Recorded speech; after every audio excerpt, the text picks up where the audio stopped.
দেখেছেন কিরকম পৃথিবীর শ্রেষ্ঠ সাম্প্রদায়িক সম্প্রীতির জায়গা হলো বাংলাদেশ। এবং আরেকটা মারাত্মক, আমি আমার জগৎ দিয়ে, আমি একটা বিজ্ঞাপন কনসালটেন্ট এবং আমি সায়েন্স অ্যান্ড টেকনোলজি নিয়ে কিছু কাজ করি।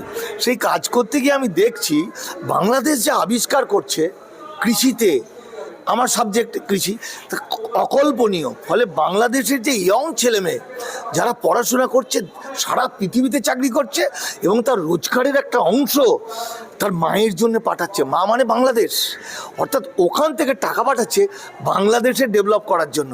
আর আমার এখানে, আমার বাংলায় বা আমার ভারতবর্ষে সরকারের টাকায়, আপনার আমার টাকায় ডাক্তার হচ্ছে, ইঞ্জিনিয়ার হচ্ছে, বড় কিছু হলে দেলা বাঙ্কারা পালিয়ে যাচ্ছে।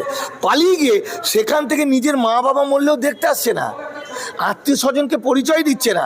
ফলে বড় দেখলে হবে না, বড় না, এইটুকু হোক। ভিয়েতনাম আমরা জানি 12